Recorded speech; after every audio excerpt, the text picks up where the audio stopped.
el ejemplo que vamos a ver del análisis RAR va a ser justamente el caso de la silla. ¿Cuáles son los recursos? Supongamos en este caso una silla de madera, distinta al ejemplo que habíamos planteado para que ustedes piensen. Bueno, los recursos son madera, cola, la mano de obra de los operarios y las distintas máquinas. Se usan para ¿qué acciones? Se ensambla. Prácticamente la única acción que se hace en una silla, porque es algo muy sencillo. ¿Y qué se logra como resultado? Servir como un asiento firme, o también podemos agregar en este mismo acto comodidad, ¿no es cierto?, para estar sentado. Hay sillas que uno está sentado muchas horas al día, por lo tanto este aspecto de la comodidad también es importante. Bueno, entonces volviendo a esto, lo que vamos a ver es qué función de la parte de ensamblado se hace para servir a la firmeza, y también qué función se hace a la comodidad. Y si queremos, le podemos agregar una tercera o cuarta o quinta o sexta función, digamos, resultado, que podría ser, por ejemplo, la estética, a lo cual iría una cuestión de pintar también, que sería otra acción, o algún tallado o alguna cosa por el estilo. Entonces vemos que algo muy sencillo como la silla puede tener, por lo menos, además de servir como asiento, ser cómodo y ser estético, y también, por ejemplo, ser apilable. Entonces tenemos esos 4 o 5 objetivos dentro de un mismo producto. La etapa destined un poco viene del inglés, que quiere decir a quién está destinada la necesidad que satisface, y lo que hace es formalizar a lo que se va a hacer dentro de la inserción de este producto en el mercado. Entonces, por ejemplo, nosotros podemos decir que algo muy importante para la felicidad de las personas, vamos a realizar un producto en el que las personas estén felices y no tengan problemas con otras, y que se sientan bien y que se olviden sus enfermedades y todo. Pero si este producto es la cocaína, vamos a tener seguramente un actor, que es el Estado, que va a estar francamente opuesto a ello, ¿no es cierto? Bueno, entonces siempre los actores son agentes que actúan de alguna manera. Lo primero que hay que hacer es analizar las relaciones que hay entre estos estados, entre estos actores. Por ejemplo, intercambio de producto, dinero, información, influencias.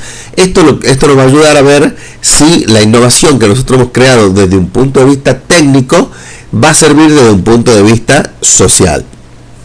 Bueno, y luego vamos a clasificar también estas relaciones según algunos criterios, como por ejemplo, lo mismo que con las necesidades, si son prioritarias, si son importantes, y con qué frecuencia se dan, si estadísticamente se pueden dar o no, digamos. Bueno, luego se utiliza el modelo RAR, que es como habíamos dicho, pero en este caso, dentro del modelo RAR, vamos a ver quiénes son las personas que se involucran en este accionar, digamos, del producto nuevo. Vamos a ver, por ejemplo, ya dentro del modelo RAR, algunos ejemplos más. Si pensamos en la limpieza de una cocina que tiene grasa, ¿no es cierto?, ya sea la mesada o el producto, podemos pensar en un producto tipo el Cif o alguna crema por el estilo. Por lo tanto, tenemos dos cosas, fíjense, el producto y la pericia. Fíjense que hay productos que son buenos, pero son difíciles de aplicar. Entonces también ahí lo que se llama ergonomía, que es la facilidad de aplicación, es una de las necesidades de este tipo de cosas. Porque uno normalmente cuando limpia una cocina está apurado y quiere hacerlo de manera rápida. No es una cosa que de alguna manera uno quiera pasar todo el día limpiando la cocina. Bueno, luego tenemos un sistema de energía de calefacción, por ejemplo. Un sistema de calefacción, ¿no es cierto?, para la temperatura del automóvil. ¿Cuáles son los recursos? El sistema de calefacción, energía de alguna manera, y el resultado que el automóvil tenga una temperatura más caliente que el medio ambiente en el caso de que sea frío. La bebida, es que está un poco corrido, la acción es prepararla por un lado y beberla por el cliente también, para saciar la sed. Ustedes se preguntarán por qué acá hablamos de beber, y cuando uno dice que parece, digamos, bastante obvio, además de la preparación de la bebida. Fíjense que hay bebidas que por sus características son o amargas o son difíciles de mantener frías o difíciles de mantener calientes. Por lo tanto, esto también involucra, digamos, al cliente en la satisfacción de esas necesidades. Bueno, tenemos los casos de la caja de seguridad, que lo importante siempre es definir bien los resultados.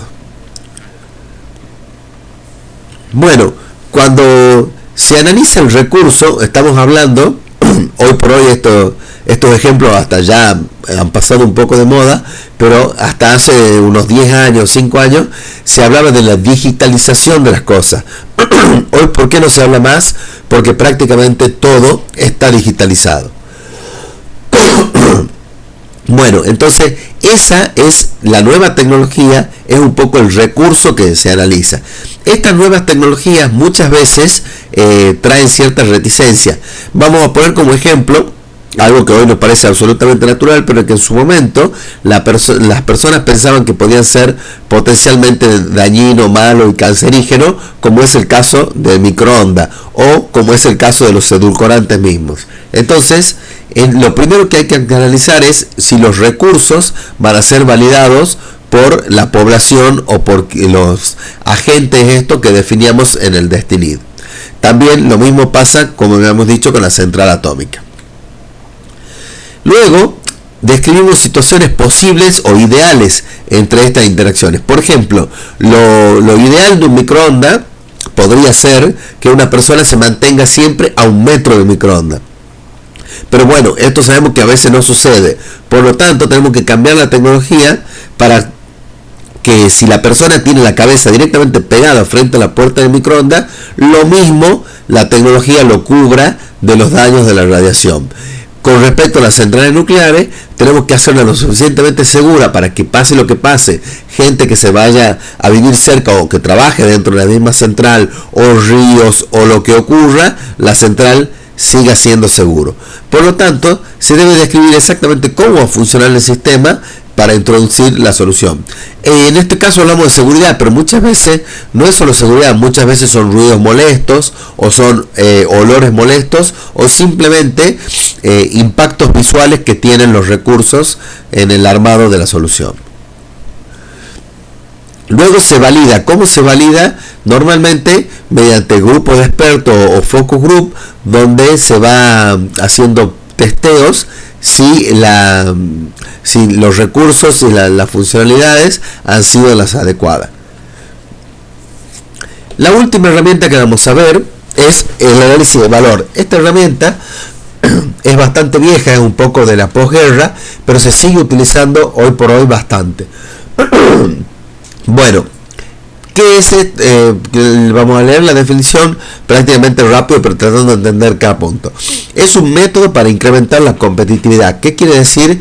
Que la misma funcionalidad que yo daba antes a un precio determinado, voy a tratar de darla a un menor precio. Luego vamos a poner un poco ejemplo sobre esto.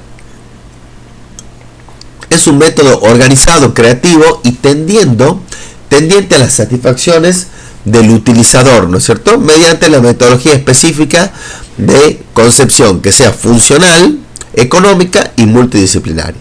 Vamos a ver un poco qué son cada una de estas cosas.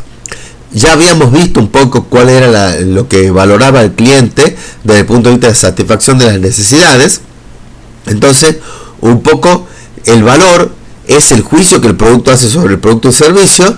Está, digamos, atado a lo que el cliente espera de las necesidades que satisfaga, aumenta en la medida que se la satisface, disminuye en la medida que no se la satisface, y disminuye en la medida que genera otros problemas, como habíamos dicho, por ejemplo, las emisiones del microondas o la central atómica. Son, por más que los aparatos, las funcionalidades sean maravillosas, tenemos estos otros problemas que generan, o como por ejemplo el tema de la basura, de los plásticos, los envases y todo esto.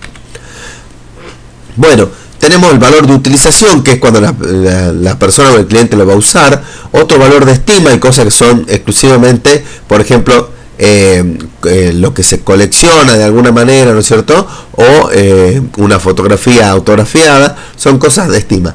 Valor de cambio significa la posibilidad de cambiar esto por otras cosas, ¿no es cierto? Pero también dentro del análisis de valor podemos ver también que significa de alguna manera rescindir de alguna funcionalidad a cambio de otra. Por ejemplo, podemos decir, si somos personas que nos gustan los autos deportivos, podemos decir que decimos, bueno, no nos interesa tanto el consumo, sino que nos interesa que nuestro auto, en lugar de 140 km por hora, funcione, tenga una máxima de 250 km por hora. También hay valores de originalidad o rareza, ¿no es cierto? Y de alguna manera son lo que la gente, estos grupos, lo que el usuario normalmente va a valorar y va a pagar por ello. El método de Miles y Ehrlicher, ¿no es cierto?, es un método de ingeniería de valor comenzado en General Motors en los años 50, es grupal, sistemático y está orientado a la función. Que lo que queremos hacer de alguna manera es cumplir con la funcionalidad que quiere el cliente al mínimo valor posible, ya sea solucionando problemas o reduciendo los costos. Y el valor entonces va a estar definido entre un cociente entre lo que se va a satisfacer y el costo de esa satisfacción, que de hecho es lo que nosotros hacemos. Si nosotros compramos una golosina para comer en la mitad de la mañana, con seguridad el precio de esa golosina no podrá superar un tercio, un quinto o hasta un décimo de lo que cuesta, por ejemplo, el menú en un restaurante, ¿no es cierto? O no será de 5, 6 o 10 veces lo que es una fruta. ¿Por qué? Porque siempre hacemos un cociente entre lo que queremos y lo que gastamos por ello. Entonces, la ingeniería de valor, en lugar de orientarse exclusivamente en la satisfacción del cliente, hace un cociente entre la satisfacción y el sacrificio que hace el cliente. De esta manera, hay muchas cosas que la gente o paga más, ¿no es cierto?, porque realmente logra una satisfacción muy importante, como el caso de salud, el caso de belleza y este tipo de cosas, o también el caso, que es lo más normal, que la gente prefiere pagar menos, pero de alguna manera, tener la satisfacción de su necesidad un poco acotada, pero pagar menos. Ejemplo de esto es un vino. De repente un vino que cuesta 3 o 4 dólares es una cosa que uno puede tomar todos los días en el almuerzo y solamente va a ir a comprar un vino de 100 dólares cuando tenga una reunión con alguien importante en quien queramos impresionar o algo por el estilo, o bien un festejo muy importante. Pero no podemos utilizar ese vino de 100 dólares en el día a día, en el almuerzo de todos los días. Entonces eso es lo que hace un poco la ingeniería de valor. Bueno, con respecto a esto, ¿cómo se hace esto? Como por ejemplo en el caso del vino, serían el tiempo de añejamiento o algunos productos químicos, ¿no es cierto? Hay productos que son orgánicos, que son mucho más caros. Bueno, entonces se trata de reducir los costos tratando de que la funcionalidad se mantenga lo más posible, ¿no es cierto? ¿Y dónde se pueden reducir esos costos? En la etapa de diseño o mejora del producto. Ustedes van a ver, por ejemplo, que hay muchos productos que se parecen a sus productos predecesores. ¿Por qué? Porque se ahorra en diseño. No todos los productos se diseñan de cero, sino que son de alguna manera diseñados a partir de horas y horas de diseño del producto anterior. O sea, son mejorados. En la producción, por ejemplo, la automatización, la robotización, una menor manipulación va a hacer que los productos sean más fáciles de fabricar. En las compras se trata de comprar lo más barato posible, obviamente, de alguna manera por ahí también cambiando los diseños para productos que sean estándar. Un ejemplo muy puntual de esto, que es muy importante para la ingeniería, podría ser si nuestro producto requiere, digamos, un tubo de 38.5 milímetros, que es un tubo fabricado a medida especial, y existe en el mercado un tubo muy barato de 40 milímetros, lo que podemos hacer es adaptar nuestro diseño para usar este tubo que es mucho más barato y general, y de esa manera nos ahorramos muchísimo en compra. Lo mismo ocurre con la parte burocrática, también con las ventas. Fíjense que hoy por hoy hay productos que se venden muy ocasionalmente, y como por ejemplo de alguna manera los helados, y se trata de venderlos durante todo el año, pero también se habla un poco de costo de venta, mantenimiento también, en el sentido que habíamos hablado también con las impresoras, de tratar de que el mantenimiento sea lo más barato posible. El consumo energético, no nos olvidemos por ejemplo que si volvamos al caso de una impresora o volvamos al caso de un automóvil, no es solo lo que gastamos en comprar el automóvil o la impresora, sino en lo que consume, porque eso lo pagamos, aunque sea en otra factura, que es la factura de la luz o la factura de combustible, lo pagamos y lo pagamos muy caro también. Bueno, y también en la construcción prácticamente, parecido a la fabricación. Acá se definen dos fases, digamos, que un poco una fase de información, donde definimos el problema, vemos si vale la pena atacarlo, tomamos toda la información que se pueda y vemos un equipo, definimos un equipo para la solución de ese problema. En la fase especulativa lo que se hace es una fase bastante creativa, que lo que se va a hacer es desarrollar alternativas que van a tener un costo más bajo o una mejor funcionalidad. Entonces la idea es generar una gran cantidad de ideas y luego se selecciona esa idea por algunos métodos analíticos. Se hacen análisis de comparaciones de costos, también de comparaciones de satisfacción del producto, y se aplica también el costo al ciclo de vida para la producción. Por ejemplo, con respecto a esto, si de repente tenemos un producto que es completamente distinto a otros productos, por ahí podemos llegar a pensar en no realizarlo. ¿Por qué? Porque cuando ese producto caiga o se deje de vender, no nos va a servir la maquinaria o las instalaciones para otro producto. Bueno, en la fase de propuesta se presentan los resultados y se trata de poner en práctica lo que se ha hecho. O sea, este es un ciclo también parecido al ciclo de mejora continua, ¿no es cierto? Bueno, acá les dejo algunos tips de costos que son los mayores de alguna manera que se han encontrado en las empresas. Costos de investigación y desarrollo, los prototipados, las puestas en marcha, costos de producción, son todas y acá las causas más comunes de por qué suelen ser altos estos costos. ¿Cómo se reducen los costos? Bueno, habíamos dicho recién, mejorando los costos de adquisición y de gestión de stock, mejorando los métodos de gestión. Fíjense que por un lado tenemos las cosas que se compran, pero también tenemos las formas de hacer. El tema de la estandarización es muy interesante ver el caso de los cohetes que se mandaban al espacio exterior en la década de los 60 y 70, de que eran absolutamente modulares. Esto quiere decir, para muchísimos tipos de misiones se utilizaban los mismos propulsores, los mismos módulos. ¿Por qué? Porque era mucho más barato producirlo de esa manera que producir uno solo de ellos, digamos, en cada una de las misiones. Se llama modularidad esta tecnología. Entonces son métodos de gestión que se van mejorando con todo. Bueno, luego también tenemos esto de los costos de ciclo de vida. Ahora inclusive se está pensando en que la empresa se tiene que hacer cargo de la deposición final del producto que lanza al mercado, ¿no es cierto? Entonces todos estos costos tenemos que ir viendo que las cosas sean reciclables, biodegradables, o que su logística de alguna manera sea sea satisfactoria. Un caso de esto es, por ejemplo, los envases que se hacen para que luego puedan servir para almacenar cosas en la cocina, ¿no es cierto? Como si fueran unos tuppers o unos frascos que luego pueden ser. Entonces, de esa manera se le da valor a la instancia, digamos, de desecho, teóricamente, del ciclo de vida del producto. Y bueno, luego también, por supuesto, todos los costos directos de la producción.